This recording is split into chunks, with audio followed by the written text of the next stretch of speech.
इस मूवी में कहानी की शुरुआत होती है भविष्य में, जब सूर्य की सतह पर हुए धमाकेदार विस्फोट की वजह से धरती की ओजोन लेयर पूरी तरह नष्ट हो गई और धरती पर किसी भी जीव का बच पाना लगभग नामुमकिन सा हो गया था। इस विस्फोट को सोलर फ्लेयर कहा जाता है।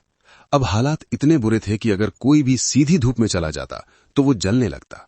इस घटना के 15 साल बाद हम फिंच नाम के एक इंजीनियर को देखते हैं जो अपने रोबोट पार्टनर ड्यूई के साथ बाहर कुछ खाने का ढूंढ रहा था। सूरज की जानलेवा यूवी रेज से बचने के लिए उसने खास किस्म का सूट पहना था जो उसके पूरे शरीर को बचाता था रेडिएशन से, और साथ ही अगर रेडिएशन का स्तर और बढ़ने लगता तो उससे पहले ही बता देता कि कहीं छुप जाओ। खैर, फिंच कुछ गुनगुनाते हुए ड्यूई के साथ एक स्टोर में पहुंचा जहां से उन्होंने डॉग फूड के साथ साथ बाकी सामान भी इकट्ठा किया। वहीं जमीन पर बहुत सारी लाशें पड़ी थीं, पर उन्होंने इन्हें नजरअंदाज कर दिया। काम पूरा होने के बाद फिंच ने इस बिल्डिंग पर एक निशान लगा दिया ताकि अगली बार उसे याद रहे कि उसने इस बिल्डिंग को खाली कर दिया है। इसके बाद वो एक ट्रक में बैठ गया और नक्शे की मदद से सुनसान शहर में पहुंच गया जो चारों ओर से रेत से दबा हुआ था। वहां किसी इंसान का नामो निशान नहीं था, इसलिए फ्रेंच गाड़ी को टक्कर मारकर रास्ता साफ करते हुए आगे बढ़ रहा था। तभी अचानक फिंच के सूट ने उसे सावधान किया कि बहुत बड़ा तूफान आ रहा है, तो फिंच ने तेजी से वहां से भागने की कोशिश की। इसी हड़बड़ी में वो कुछ गाड़ियों से टकराता हुआ ऐन वक्त बड़े शहर से भाग निकला। कुछ ही देर में वो अपनी अंडरग्राउंड लैब में पहुंच गया।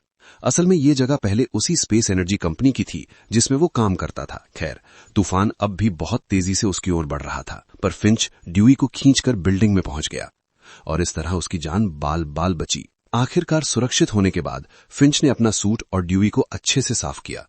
फिर जब वो खुद नहा रहा था तो जोर जोर से खांसने लगा। अब ये खुलासा होता है कि खतरनाक रेडिएशन की वजह से वो कुछ ही समय में मरने वाला है। खैर, सब कुछ अच्छे से साफ करने के बाद फिंच अपने छोटे से कमरे में पहुंचा। उसे देखते ही उसका कुत्ता गुडियर कूदता हुआ उसके पास आया और फिंच ने उसे खूब प्यार किया। फिर उसने अपने कुत्ते को खाना दिया जो वो लेकर आया था, पर फिंच ने खुद सिर्फ एक ड्रिंक पी क्योंकि उसके पास खाने को बहुत कम चीजें बची थीं। बाद में वो फ्रिज में रखे पीच कैन की ओर तरसती हुई निगाहों से देखता रहा, लेकिन उसने जैसे तैसे खुद को रोका और इस कैन को एक खास मौके के लिए बचा लिया। इसके बाद फिंच अपने मेन प्रोजेक्ट के काम में जुट गया। असल में वो एक ह्यूमन रोबोट बना रहा था जो उसके मरने के बाद भी गुडिया का ख्याल रखे। फिंच के एक रोबोट ने लाइब्रेरी की सारी किताबें स्कैन कर दी, जिससे उनकी सारी जानकारी एक डेटाबेस में सेव हो गई और अब फिंच इसी डेटाबेस को ह्यूमन रोबोट के दिमाग में डालने वाला था। खैर, बीच बीच में वो थोड़ा ब्रेक लेकर अपने कुत्ते के साथ बॉल कैचिंग खेलता। फिर शाम को फिंच रेडिएशन पर एक किताब पढ़ रहा था तो वो काफी मायूस हो गया क्योंकि उसे एहसास हुआ कि अब उसके पास ज्यादा समय नहीं बचा।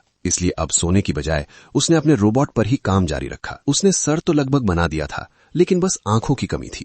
इसीलिए उसने ड्यूई की आंखें निकाल ली और कहा कि बाद में तुम्हें नई आंखें लगा दूंगा। और जैसे ही उसने अपने रोबोट को एक्टिवेट किया तो वो बोल तो नहीं पा रहा था, मगर सर हिलाकर फिंच के सवालों का जवाब दे रहा था। उसे देखकर फिंच बहुत ज्यादा खुश था, इसलिए उसने फटाफट उसके बोलने की प्रॉब्लम भी ठीक कर दी। आखिरकार रोबोट बोलने लगा, जिसे देखकर उसका कुत्ता गुडियर थोड़ा डर गया और उस पर जोर जोर से भौंकने लगा। फिर रोबोट ने अपना नाम चुना और अपने मालिक को बताया कि डेटाबेस में जितनी चीजें आपने डाली थीं वो सब मैं जानता हूं। उसके प्रोग्रामिंग के हिसाब से रोबोट को फिंच के सारे ऑर्डर्स मानने होंगे, जिसमें सबसे पहला था कि वो इंसानों को कोई नुकसान नहीं पहुंचाएगा। आखिरकार फिंच ने जेफ को समझाया कि तुम्हारा असली मकसद है मेरे मरने के बाद गुडियर का ख्याल रखना। तभी अचानक बिल्डिंग की बिजली चली गई। फिंच ने बाहर जाकर वेंटर टर्बाइन फिर से चालू की और इधर जेफ ने गुडियर से बात करने की कोशिश की, मगर कुत्ते ने बस उसकी टांग पर पेशाब कर दिया और चलता बना। तभी अचानक फिंच को दूर से बहुत जबरदस्त तूफान आता दिखाई दिया, तो उसने जल्दी से अंदर भागकर जेफ को वेदर स्टेशन से कनेक्ट कर दिया।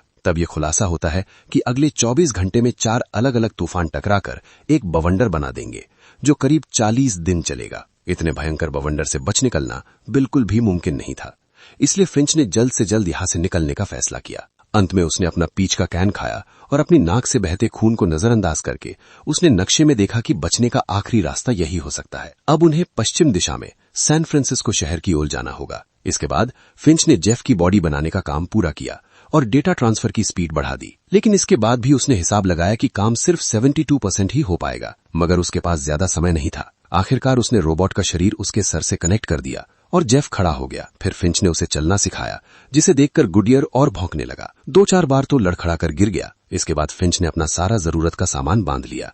इधर आंखें ना होने की वजह से बार बार चीजों से टकरा रहा था, इसलिए फिंच ने अपने सिक्योरिटी कैमरास का इस्तेमाल करके उसे नई आंखें दे दी। इसके बाद पूरी टीम आरवी में बैठकर निकल गई। रास्ते में उन्होंने देखा कि उनके आसपास के सारे इलाके रेगिस्तान में बदल चुके हैं। तब उसने उन्हें धरती के सुनहरे दिनों के बारे में बताया, जब यहाँ सुंदर फूल और जानवर हुआ करते थे। तभी उसने देखा कि जेफ के सर में एक स्क्रू हिला था। इसीलिए जब वो सब एक नए शहर में पहुंचे तो फिंच ने एक जगह रुककर उसकी मरम्मत कर दी। जब फिंच काम कर रहा था तो जेफ ने उसकी पोस्ट कार्ड कलेक्शन देखी। सैन फ्रांसिस्को कार्ड को वो खास संभाल कर रखता था क्योंकि ये उसे किसी उसके करीबी ने भेजा था। फिर जेफ ने कहा कि मुझे तो सिडनी का पोस्ट कार्ड बेहद पसंद आया और वो वहां पर जाना चाहता है, लेकिन बिना हवाई जहाज के वहां जाना मुमकिन ही नहीं है। तो आखिर में उसने कहा कि कोई नहीं, सैन फ्रांसिस्को भी बढ़िया है, वहीं पे घूम लेंगे। आखिरकार मरम्मत पूरी होने के बाद फिंच ने कहा कि अब वो खाने के लिए कुछ ढूंढने बाहर जाएगा। लेकिन जब डीवी को पता चला कि इस बार फिंच उसकी जगह जेफ को अपने साथ ले जा रहा है तो ये सुनकर वो बहुत मायूस हो गया। खैर, जब वो सड़क पर निकले तो फिंच ने जेफ को सामान इकट्ठा करने के बारे में बताया और आखिरकार घूमते घुमाते वो एक मूवी थिएटर में पहुंचे। उसका दरवाजा एक मोटी जंजीर से बंधा हुआ था, मगर जेफ ने अपनी ताकत से बड़ी आसानी से इस दरवाजे को उखाड़ फेंका। फिर अंदर जाकर जेफ ने पहली बार शीशे में खुद को देखा तो वो बहुत खुश हुआ। उधर फिंच को एक पॉपकॉर्न का बैग मिल गया। उसने बाहर जाकर जेफ को दिखाया कि सूरज की किरणें इतनी तेज हैं कि सारे पॉपकॉर्न कुछ ही पलों में अपने आप बन गए। लेकिन उसी समय उन्होंने देखा कि तूफान तेजी से उनकी ओर बढ़ रहा है। अब वो तुरंत आरवी में बैठ गए और शहर से भागे, मगर तूफान उन्हें अपनी चपेट में लेने ही वाला था।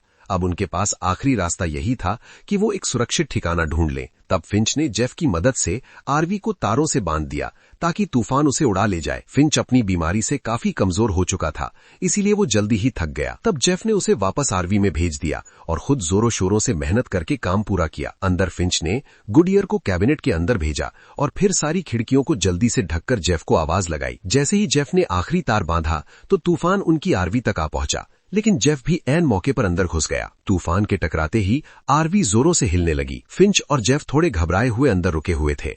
बाहर सभी तारें एक एक करके टूटने लगीं और आखिरकार सिर्फ एक तार बची थी। काफी देर तक आरवी हिलती रही और आखिर में तूफान चला गया, जिसके बाद वो सभी आरवी से बाहर आ गए। फिंच ने देखा कि आखिर में वही तार बचा था जिसे जेफ ने पूरी जी जान से लगाया था। खैर, इस तूफान ने उनके एक टायर को भी खराब कर दिया था, तो जेफ ने अपने हाथों से आरवी को उठा लिया ताकि फिंच आराम से टायर बदल सके। फिर पूरी टीम ने रात वहीं गुजारकर आराम किया। अगली सुबह उन्होंने सोलर पैनल्स खोले और फिर से अपने रास्ते पर निकल पड़े। बाद में जेफ भी गुडियर पर भौंकने लगा क्योंकि उसे लग रहा था कि हो सकता है वो कुत्तों की भाषा सीख जाए। पर फिंच ने उसे समझाया कि चिंता मत करो, समय के साथ गुडियर तुम्हारे ऊपर भरोसा करना सीख जाएगा। बाद में जब वो रास्ते में थे तो जेफ ने उससे पूछा कि आखिर विश्वास होता क्या है, लेकिन फिंच को समझ नहीं आया कि आखिर वो उसे समझाए कैसे। तब उसने जेफ को एक कहानी सुनाई। जब वो अपनी पहली नौकरी में था तो उसके प्रोजेक्ट पर कोई भी ढंग से काम नहीं कर रहा था। तब फिंच ने अकेले ही सारी सॉफ्टवेयर प्रॉब्लम सॉल्व की थी, मगर जब नाम देने की बारी आई तो उसने पूरी टीम का नाम दे दिया कि सबने मिलकर ये काम किया है। इस तरह उसने सबका भरोसा जीत लिया। मगर जेफ को ये कहानी कुछ खास समझ नहीं आई। लेकिन उसी समय फिंच को बहुत जोर से खांसी होने लगी। तब वो ब्रेक लेने के लिए एक रेस्टोरेंट में रुक गए। उसने आरवी को एंट्रेंस पर छाया में पार्क कर दिया और बिना सूट पहने ही रेस्टोरेंट में भागा। और तभी उसने देखा कि मेरी खांसी में तो खून आ रहा है। अचानक उसे गुडियर के भौंकने की आवाज आई तो उसने देखा कि गुडियर जेफ के साथ बाहर आने को राजी नहीं था। तब फिंच खुद उसका पट्टा पकड़कर उसे रेस्टोरेंट में लेकर आया और जेफ से कहा कि तुम आरवी की रखवाली करो। इधर फिंच गुडियर के साथ खेल रहा था और वहीं जेफ ने ड्राइविंग सीट पर बैठ के गाने ऑन कर दिए और फिर आरवी को चलाने की कोशिश की, मगर तब भी उसकी टक्कर एक गाड़ी से हो गई। उसका शोर सुनते ही फिंच तुरंत दौड़कर बाहर आया। उसे देखते ही गुडियर भी उसके पीछे आ गया। वो सूरज की किरणों में पैर रखने ही वाला था कि ऐन वक्त पर फिंच ने उसे रोक दिया। अब फिंच ने जेफ को डांटा और आरवी को बड़े ध्यान से वापस पार्क करने को कहा, लेकिन इस बार गाड़ी की टक्कर रेस्टोरेंट से हो गई। तब फिंच ने गुस्से से भरकर धूप में अपना हाथ आगे किया और जेफ को दिखाया कि ध्यान से देखो कितनी बुरी तरह से जलता है। ये वो गुस्से में जेफ पर चिल्लाने लगा कि तुम्हारी एक गड़बड़ की वजह से गुडियर मर सकता था। सोच समझकर हरकतें किया करो, तुम्हारा असली ध्यान सिर्फ गुडियर के ऊपर होना चाहिए। खैर, बाद में जब वो अपनी मंजिल की ओर निकले तो फिंच ने देखा कि जेफ काफी उदास था। तो उसने सोचा कि मैं खुद जेफ को गाड़ी चलाना सिखाता हूँ। पहले तो जेफ को थोड़ी दिक्कत हुई और वो इधर उधर टकराता रहा, मगर जल्द ही उसे तकनीक समझ आ गई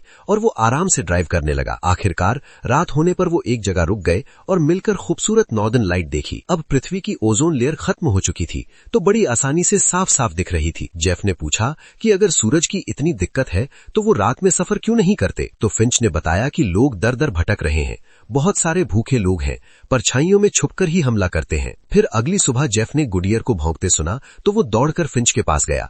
फिंच को उल्टियां हो रही थी और वो बुरी तरह से कांप रहा था। जेफ ने उसका काफी ध्यान रखा और फिर उसे आराम करने को कहा। अब वो खुद ड्राइव करने लगा और जल्दी ही नए शहर में जा पहुंचा। तब जेफ ने गुडियर को फिंच के साथ रुकने को कहा और खुद ड्यूई को साथ लेकर कुछ खाने का ढूंढने निकल पड़ा।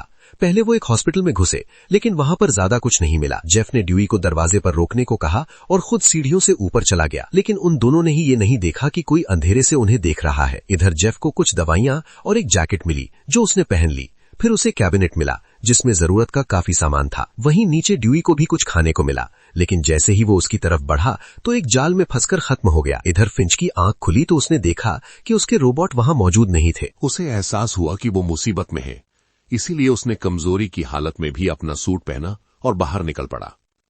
कुछ ही पलों में वो ड्यू तक पहुंच गया। उसकी ऐसी बुरी हालत फिंच से देखी नहीं गई, इसीलिए उसने ड्यूई का पावर बटन ऑफ कर दिया। उसी पल उसे किसी के आने की आवाज आई तो वो हमला करने के लिए तैयार हो गया, लेकिन वो कोई और नहीं बल्कि जेफ था। फिंच ने उसे खूब डांटा क्योंकि जेफ ने ध्यान नहीं दिया कि यहां पर जाल बिछाया गया है। अचानक उन्हें पास से शोर सुनाई दिया तो वो तुरंत भागने लगे। फिर सीढ़ियों पर फिंच बुरी तरह खांसने लगा और अपने घुटनों के बल गिर गया और वो आवाजें तेजी से उनके करीब आ रही थी। तो जेफ ने फिंच को उठाया और दोनों तुरंत बिल्डिंग से बाहर आ गए। फिर वो जल्दी से आरवी तक पहुंचे और फटाफट वहां से भाग निकले। कुछ घंटों बाद जब रात हुई तो आखिरकार फिंच का ध्यान गया कि गाड़ी में कोई तो उनका पीछा कर रहा है। जेफ के पास नाइट विजन थी और वो अंधेरे में भी गाड़ी चला सकता था, इसलिए उसने गाड़ी की सभी लाइटें बंद कर दी, मगर फिर भी वो गाड़ी उनके पीछे ही थी। फिर उन्होंने स्पीड बढ़ाने की कोशिश की, पर तभी फिंच की नजर सामने मौजूद अंडरपास पर पड़ी तो उसने ऐन वक्त पर स्टीयरिंग घुमाकर आरवी को सड़क से उतार दिया। जेफ ने फिंच को समझाया कि आरवी की हाइट अंडरपास ऐसी ज्यादा है, हम वहां फंस जाएंगे, मगर फिंच घबराहट में आरवी चलाता रहा ताकि वो उसे अंडरपास के नीचे छुपा सके। खैर जेफ की बात बिल्कुल सही निकली, मगर अब अंडरपास से टकराने की वजह से आरवी के छत पर लगे सोलर पैनल खराब हो गए। अब वो खराब हो ही गए थे तो जेफ ने पूरी ताकत से धक्का देकर आरवी को पूरी तरह अंडरपास के नीचे छुपा दिया। अब वो सब काफी डरे हुए थे और पीछे वाली गाड़ी के निकलने का इंतजार करने लगे। तब जेफ ने देखा कि फिंच खुद को बचाने के लिए एक बंदूक भी रखता है।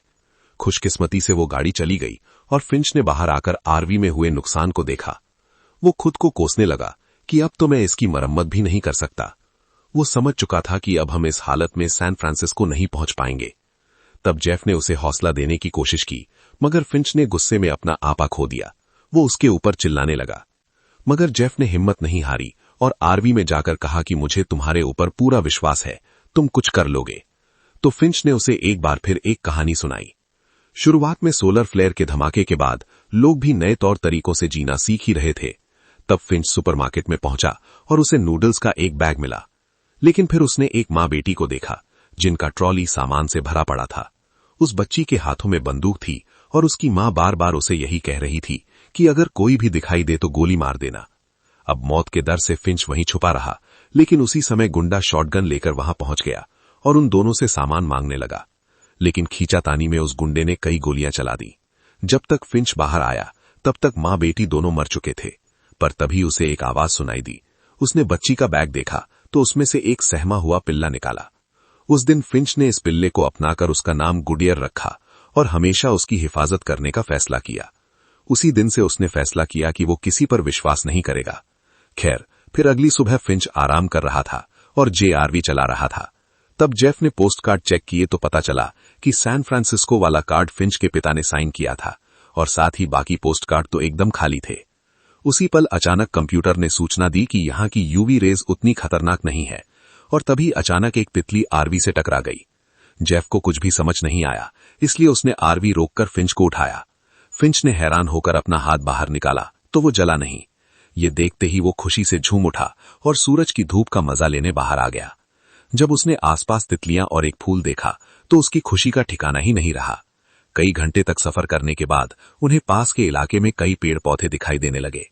इस बात की खुशी मनाने के लिए फिंच ने अपना खास सूट पहना और आरवी रोककर सूरज की धूप में पिकनिक करने बैठ गया। तब जेफ ने कहा कि उसने कल रात उन सबको ब्रिज पर खड़े देखा था। ये सुनकर फिंच काफी खुश हुआ क्योंकि जे अब इंसानों की तरह सपने देखना सीख गया था। तब जेफ ने उससे पूछा कि तुमने पोस्ट कार्ड के बारे में झूठ क्यों कहा। तो फिंच ने उसे एक नई कहानी सुनाई। जब वो बच्चा था तो उसकी मां ने उसे बताया कि तुम्हारे पिता की रगों में वाइकिंग्स का खून है। फिर फिंच ने जेफ को वाइकिंग फ्यूनरल की एक तस्वीर दिखाई। फिंच के पिता उसके पैदा होने से पहले ही चले गए थे, क्योंकि वो एक इंजीनियर थे जो बड़े बड़े पुल बनाया करते थे और अपने काम के चलते उन्हें अलग अलग देशों में जाना पड़ता। फिंच ने कभी उनसे बात नहीं की, लेकिन फिर उसके 15वें जन्मदिन पर उसे एक पोस्ट कार्ड मिला। उसके पिता ने लिखा था कि एक दिन वो अपने बेटे से मिलना चाहेंगे और फिंच ने इस खास मौके के लिए ये सूट खरीदा था। खैर, बदकिस्मती से उसके बाद उसे अपने पिता की कोई खोज खबर नहीं मिली। ये कहानी जेफ को बड़ी दिलचस्प लगी। उसने कहा कि अगर हम जल्दी निकलें तो 18 घंटों के अंदर अंदर गोल्डन गेट पहुंच सकते हैं। वहीं का पोस्ट कार्ड भेजा था ना तुम्हारे पापा ने। मगर फिंच ने उसे याद दिलाया कि उसकी हालत कैसी है, वो वहां तक पहुंच ही नहीं पाएगा, थोड़ी देर में मरने वाला है। उसने एक बॉल फेंककर जेफ को गुडियर के साथ खेलना सिखाया, मगर जब जेफ ने बॉल फेंकी तो गुडियर वापस लाकर फिंच को ही देता था, क्योंकि वो अभी भी जेफ पर विश्वास नहीं करता था। तभी अचानक फिंच की खांसी में बहुत सारा खून आने लगा। जेफ ने उसकी मदद करने की कोशिश की, पर फिंच ने कहा कि तुम पहले ही मेरी बहुत मदद कर चुके हो। फिर उसने जेफ से हाथ मिलाया और उसे गले लगा लिया। आखिरकार फिंच आरवी में जाकर लेट गया और गुडियर उसके पास चला गया। जेफ बाहर ही रुककर सामान इकट्ठा कर रहा था, मगर जैसे ही सूरज डूबा उसे गुडियर के रोने की आवाज सुनाई दी और वो समझ गया कि फिंच मर चुका है। आखिरकार उसके सम्मान में जेफ और गुडियर ने उसे भी सूट के साथ ही जलाकर बिल्कुल वाइकिंग वाला फ्यूनरल दिया। पहले तो जेफ को समझ नहीं आ रहा था कि आखिर आगे क्या करना चाहिए, और जल्द ही उसे याद आया कि उसने गुडियर की देखभाल का वादा किया है। उसने गुडियर को खाना खिलाया, फिर बॉल फेंकी तो गुडियर पहली बार बॉल वापस उसके पास ही लेकर आया। जल्द ही वो खेलते हुए एक दूसरे के दोस्त बन गए और गुडियर ने जेफ को गले भी लगा लिया। आखिरकार वो फिर से रास्ते पर निकल पड़े, क्योंकि वो फिंच की मंजिल तक पहुंचना चाहते थे। अंत में जब वो सैन फ्रांसिस्को पहुंचे तो जेफ ने फिंच की याद में एक मेमोरियल बनाया और गुडियर के साथ गोल्डन गेट देखने गया। वहां की खूबसूरती देखकर उसकी आंखें खुली रह गई। साथ ही उसने वहां लोगों के मैसेज देखे जो उन्होंने अपने परिवार के लिए छोड़े थे। ये सब देखकर जेफ ने गुडियर से कहा कि उन्हें इन बचे हुए लोगों को ढूंढकर उनकी मदद करनी चाहिए। आखिरकार उसने पोस्ट कार्ड पर अपनी टीम की ड्राइंग बनाकर टाल दी और गुडियर के साथ एक नई जिंदगी की शुरुआत करने निकल पड़ा। वीडियो पसंद आई तो लाइक कर देना, चैनल को सब्सक्राइब कर लेना। मिलते हैं अगली वीडियो में, तब तक के लिए बाय।